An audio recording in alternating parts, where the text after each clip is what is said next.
This swimmer is doing what I call the sailboat drill. The lead arm is the boat. The recovering arm is shaped like a triangular sail, with the fingers just barely touching the water.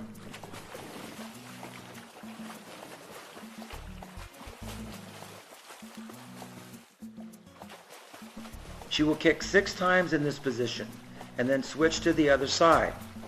The hand is positioned for a perfect high elbow entry with the wrist slightly flexed.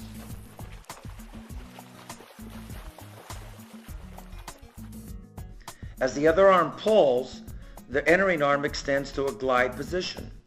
You'll need a strong kick and a good body balance to maintain this position.